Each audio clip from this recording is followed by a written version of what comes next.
Seja muito bem-vindo então a esse novo curso, então nosso treinamento básico de introdução à informática. Me chamo Alif, é um prazer ter você aqui conosco, tá? Esse curso aqui foi desenvolvido com todo carinho também, totalmente pensado para quem tem algumas dúvidas em informática, para quem está estudando para concurso público também. Esse curso essencial vai te ajudar bastante a dar os primeiros passos aí de introdução à questão de disciplinas de informática. Tá? Esse nosso curso é totalmente gratuito, ele tem todas as lições aqui essenciais de hardware, de software e também de introdução a sistemas operacionais. Você vai aprender bastante coisa relacionada a drivers, funções, aplicativos também. Você vai entender quais são as diferenciações dos termos técnicos utilizados e bastante coisa é muito importante, tá? Então, é um prazer ter você aqui conosco. Só para lembrar, nós temos mais treinamentos completos se você se interessou. Também, caso venha a querer conhecer, seja todo bem-vindo e é um prazer contar com você sempre aqui. Nessa aula, a gente vai aprender as diferenças entre notebooks e desktops. Uma informação muito importante. É interessante você ter em mente, primeiramente, para quem deseja, para quem almeja trabalhar na área de TI, é muito importante você saber algumas diferenças aqui básicas. A gente vai começar pela essa parte mais básica. Se você já domina essa questão, pode passar essa aula, pode ficar tranquilo, tá? Mas se você quiser revisar algumas coisas, também interagir um pouquinho mais com a gente, pode ficar à vontade. Então, primeiramente, a gente vai falar aqui algumas coisas muito específicas que acontecem no nosso dia a dia, onde nós temos diferenciações e estados de determinados tipos de máquinas. Ainda não listei a questão de servidores nesse momento. Então, assim, nós temos servidores em torre também que a gente tem, e alguns um pouco diferentes, voltados para data centers assim muito grandes. Então, primeiramente a gente vai começar tranquilo, falando primeiro sobre notebooks e desktops, que são computadores aí bem interessantes para a gente começar a listar. Espero muito que você goste. Qualquer dúvida também, não deixe de perguntar. Então vamos lá. Primeiramente, eu tenho aqui o que são notebooks e o que são desktops. Primeiramente, eu deixei uma imagem aqui ilustrando sobre a questão de notebooks e desktops. Primeiramente, o notebook todo mundo conhece, né? Para quem também pegou aquela época que estava uma febre assim, de utilização de netbooks, que era um dispositivo menor ainda do que o notebook, está acostumado com esses termos. Então, o que acontece? Notebooks são dispositivos portáteis, ou seja, nós temos notebooks militares, que eles são blindados, nós temos notebooks que são de uso doméstico e notebooks gamers. A gente vai ver um por um a imagem de cada um, eu vou te falar certinho o que tem e o que não tem em cada um. Só para adiantar, só para começar a falar algumas coisas aqui em específico, na questão de notebooks, nós temos um menor espaço acoplado. Nós temos um dispositivo muito parecido com o smartphone, porém com telas aí entre 15 polegadas ou mais. Atualmente, alguns são um pouquinho menores. E alguns, eles têm aquela característica mais slim, tem touch, tem bastante coisa interessante. As características dele é que você pode transportar em qualquer local, você tem autonomia de bateria e você tem questão de carregador que você pode utilizar à vontade e sem problema nenhum, que ele vai dando até um boost aí na bateria. Então essa bateria ela pode ter uma autonomia, uma vida útil boa, mas ao mesmo tempo nós temos carregadores atualmente que não esquentam tanto quanto antigamente e ventilação muito boa. Por serem compactos, os coolers são menores, porém dinâmicos, a gente consegue ter uma rotação bem boa do cooler dele. Normalmente um notebook ele vem com apenas um cooler, uma saída ali de ar ali, onde nós temos a questão de saída de ar quente do lado, entrada de ar frio embaixo, e eu tenho essa rotação, esse sistema de exaustão e refrigeração ao mesmo tempo. Por característica de processador, o processador é menor, as peças são todas soldadas. Assim, para você tentar adquirir ou inserir nele um dispositivo off-board, por exemplo, uma placa de vídeo, para quem não conhece o que é o termo off-board ou on-board, são elementos que eu posso anexar de fora para dentro. Ou seja, tem uma placa de vídeo, por exemplo, ela é off-board. Por exemplo, uma GTX, uma RX, uma GTX 1050, por aí. São exemplos.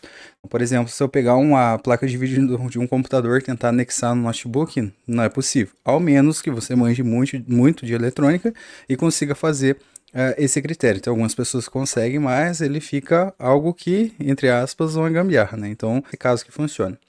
E notebooks, eles têm, até o momento, uma capacidade limitada de armazenamento. A gente consegue adicionar bastante coisa. Alguns eles vêm com espaço para 2 SSDs NVMe, ou se não, o slot para 2 SSDs comum. Ou se você preferir utilizar o HDD, nele também você consegue junto com o SSD. Memória RAM também, alguns têm 2 slots, alguns não.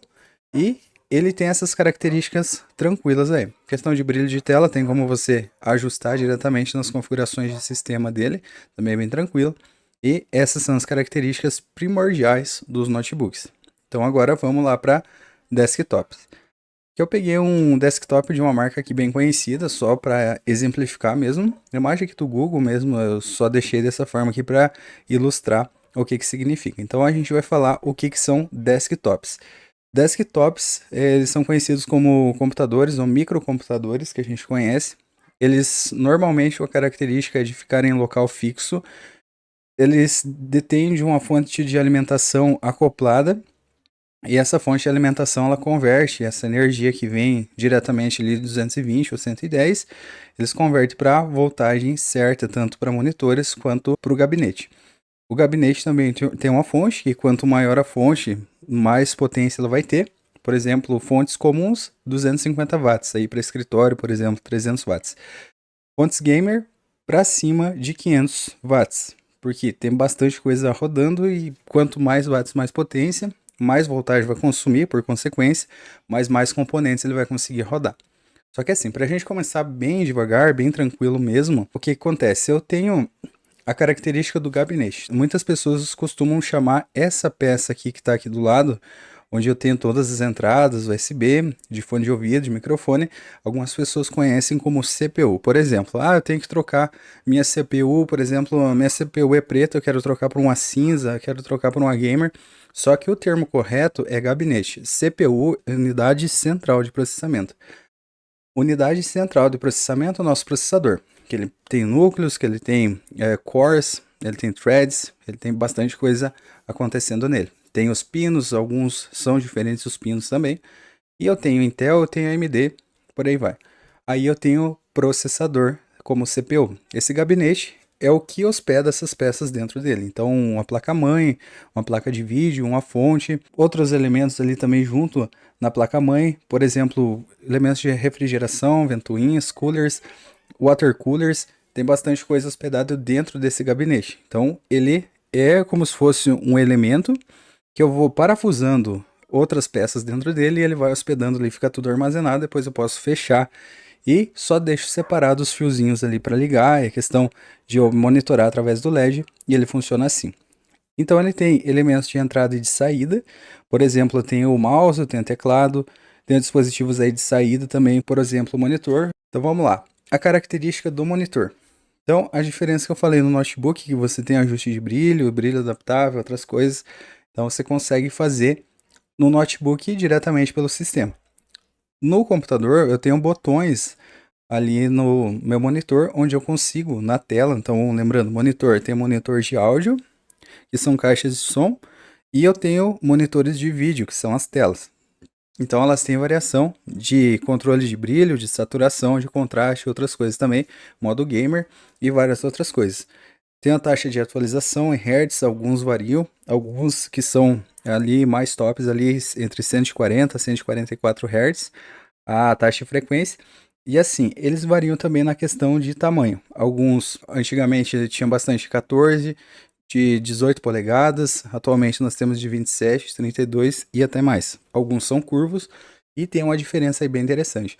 Então assim, os monitores normalmente a gente consegue deitar eles, deixar no formato retrato, quando você necessita de ler bastante documentos, utilizar de segunda tela, e eu posso deixar no modo paisagem, característica de proporção 16:9. Normalmente o computador ele tem uma refrigeração melhor, eu posso utilizar coolers, que são aquelas ventoinhas que tem um RPM, ou a gente pode utilizar water coolers para fazer todo esse processo.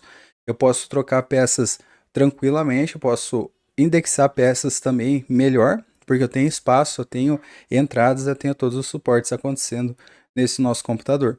A questão de teclado de mouse, eu consigo arrumar até mais de um teclado nele, mais de um mouse, arrumar a caixa de som, inserir outros elementos. Então, assim, questão de refrigeração, questão de desempenho, até o momento ele é maior. Eu tenho notebooks gamers atualmente acontecendo no mercado que eles têm um desempenho legal, similar ao computador. Só que o computador, a diferença, eu consigo deixar muito tempo ele ligado, que ele tem um desempenho aí bem interessante. Então aí são as características primordiais Na próxima aula a gente continua para não ficar tão extenso, espero muito que você tenha gostado e a gente se vê no próximo vídeo. Um forte abraço e a gente se vê lá.